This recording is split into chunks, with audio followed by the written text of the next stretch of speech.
delighted to be with you here today. I'm going to be sharing with you a really simple step-by-step process through which you can start to create wealth for yourself. It's very simple, it's very powerful, and it's very quick. A lot of people think and believe that wealth is something that you have on the outside. I have a very different opinion. I have a different view and a different philosophy. I believe that wealth is created within first, and then it becomes without.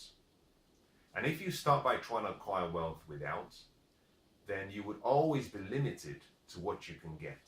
On the other hand, if you begin from within, then you're connected to the source of true wealth and riches in life, and you will simply keep producing, and wealth will keep flowing through you.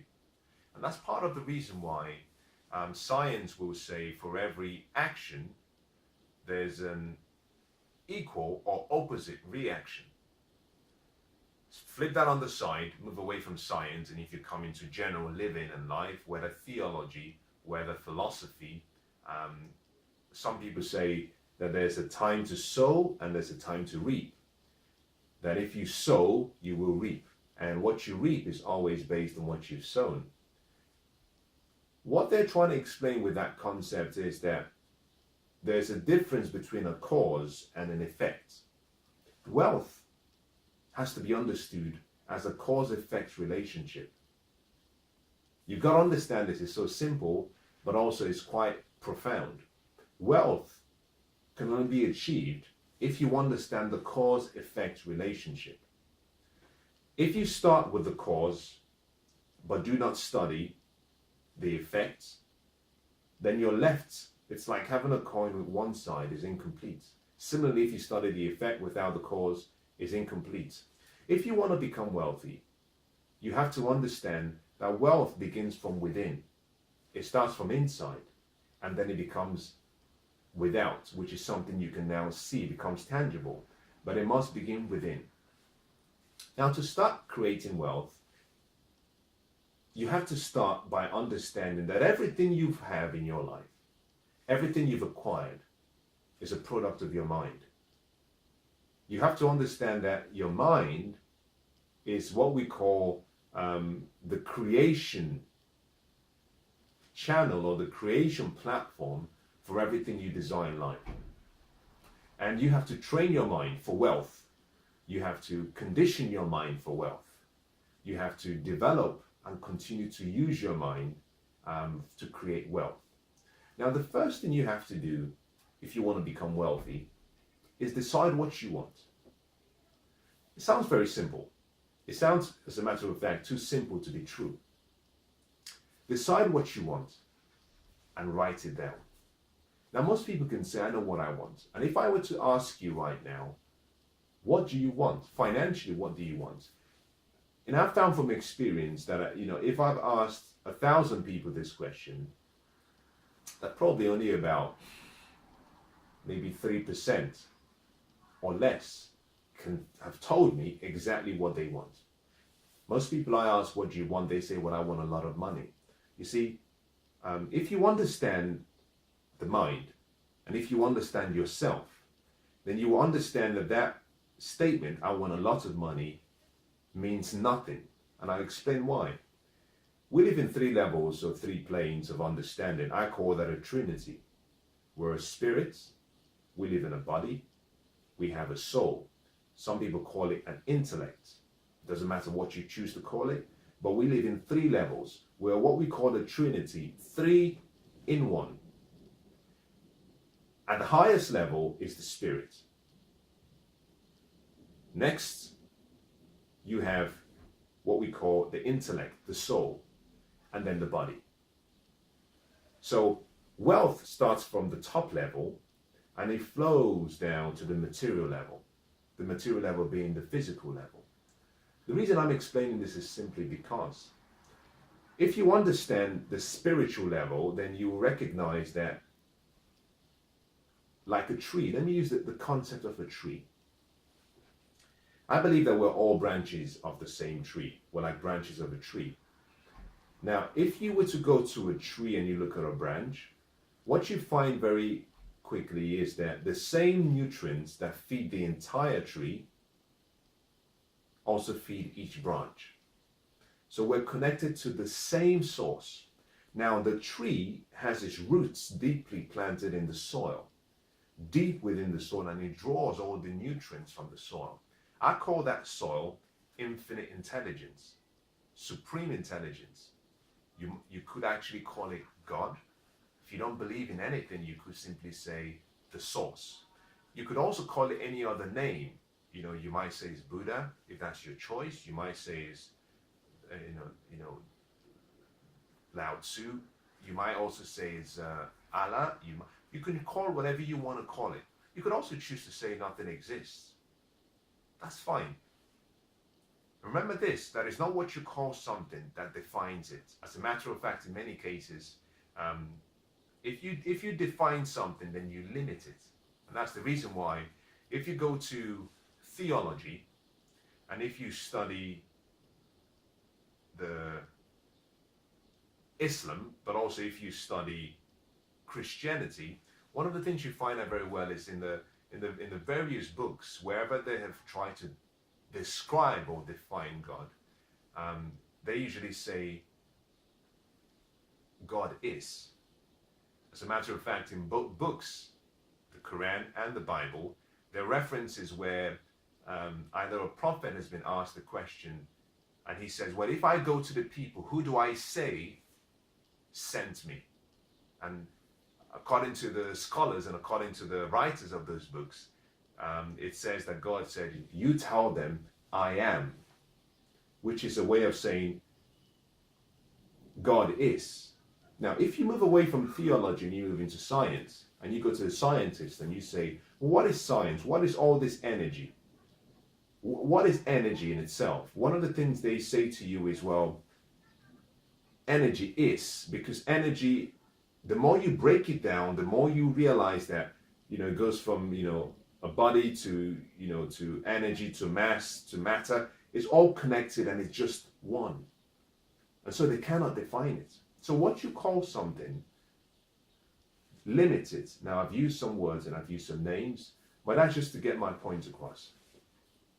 Now, the reason I've explained this is so you understand that just like a tree connected to soil, if you understand yourself as a spirit, then that means you're simply a branch in a tree.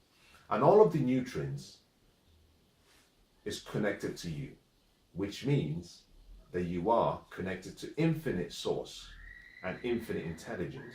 And that is the reason why we say we all have an unlimited potentiality, because we're connected and we are parts of infinite intelligence.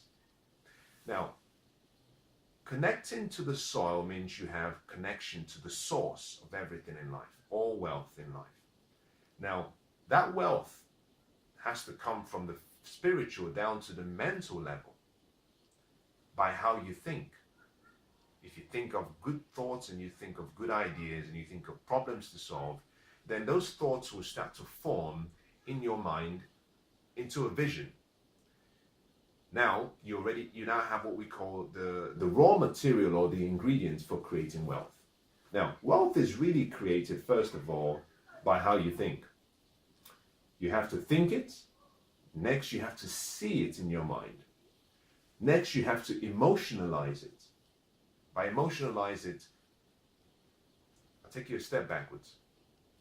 You have to think it. The thinking is done in your subconscious mind. You have to see it. The seeing is not by natural sight. It has to be through your mind, your vision. That is done by your subconscious mind. You have to feel it. Now, this is where it gets powerful, because now you're taking all the wealth ideas from your subconscious mind and you want to blend it with your conscious mind. That's where the feeling comes in.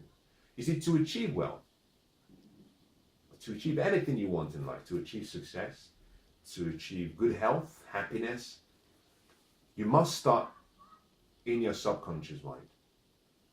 That is the soil. That is really where the ingredients are. From the soil, you can move into your conscious mind. But you cannot achieve wealth until you've started to emotionalize it, and you emotionalize it through your feelings. This means you must start to use your five senses. Number one, you can see it in your mind, good. But can you see it through your conscious mind now? Can you imagine yourself being wealthy? Can you imagine yourself in a private jet? Can you imagine yourself in a company as the CEO? Can you imagine yourself in a happy relationship? Can you imagine yourself driving a good car? You have to start seeing yourself. And that's the reason why a lot of motivational and visualization experts will say to you, decide what you want, then go and take a picture of what you want and place it in some location in your room or in your office where you can see it regularly, because when you can see it, now your conscious mind is agreeing with your subconscious mind. But you have to feel it. So the five senses have to be activated if you want to create wealth. You have to see it by sight. You have to hear it by sound. You start asking yourself, okay, well, if I had all this wealth, where would I live? What car would I ride? You have to start hearing it. As a matter of fact, some people would even encourage you that if you want to buy a car and you can't afford it now, go and test drive the car. Because when you test drive the car, you can smell the interior of the car. You can hear the sound of the engine. You can see, you can touch the car. So what you're doing in that state, you're using your five senses: sight, sound, smell, taste, and touch. You have to do all of those to become wealthy. And once you've done all of that, first of all, you've thought about it, you think it, you feel it, you've emotionalized it. Now you have to speak it. Otherwise, it remains as a thought inside you. The power of making your vision a reality comes from saying your vision. You have to say your vision. That's the reason why most people say, find people who believe in you and share your dreams with them, or start affirming yourself, start saying your dreams. Now, I start my day normally, and I'll take out a piece of paper and I'll write my goals down. I write my goals down for my mind. I write my goals down for my subconscious mind.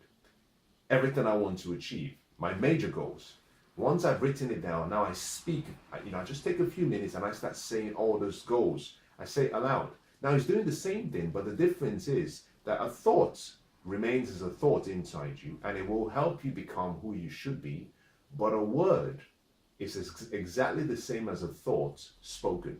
However, when spoken, it's come out of you. Once something has come out of you, it has to grow. It's a natural law of life. That means that it will start to draw and attract things to it to make it a reality. So you have to say your dreams, you have to say and speak your vision. Wealth begins when you start to speak wealth. This means you start to act like someone who's wealthy. You start to speak like someone who's wealthy. You start to behave. Your habits start to change like someone who's wealthy. All of those activities are ways of speaking wealth. Now, once you've done all of that, the most important thing you must do now is the acting of your wealth comes in three stages. One, how you behave, how you act, the actions you take, your behavior. The next is your lifestyle, how you live. Very important. How you behave and how you live. They're connected, but they're different. Finally, you must now start to do things in anticipation. Now, anticipation doesn't mean you're simply expecting it to arrive. No, that comes in two parts. Anticipation is what you do in preparation for the wealth to arrive, but also anticipation is you deciding and starting to give something in exchange for that thought. There's no such thing as something for nothing. I believe in the law of attraction. I love it. But law of attraction is only made a reality by the law of action. Action is the highest expression of faith. Action is the highest expression of the law of attraction in reality. You have to do something. And those who are wealthy exchange what they have for something they want. And that means that they come up with an idea, and that idea leads to a few more ideas, and now they're willing to now use those ideas to solve problems for people. They're willing to work. So you must discipline yourself to start giving In exchange, what you expect. Add value to people's lives, add value to the business you're working for, solve problems for people. It follows the law of giving. I really call it the law of receiving, which simply says that to receive, you have to give. So to receive wealth, although you've planted it in your mind and although you've emotionalized it and you're expecting it, you have to do something. Now, I like what H.L. Hunt said about success. He was asked the question, what's the key to success? And he said, there are 3 keys to success. Number 1, decide what you want. Number 2, determine the price you have to pay to achieve it. And number 3, pay the price. Decide what you want, determine the price you have to pay to achieve it, pay the price. And that's what you have to do. You've emotionalized it, now you have to pay the price. And once you start paying the price, it becomes automatic, because receiving is automatic. You don't have to worry about getting. The getting comes automatically. You have to focus on the giving. So to become wealthy, you have to understand that when you've aligned yourself with wealth, spiritually, mentally, the physical, the material will become a reality. God bless.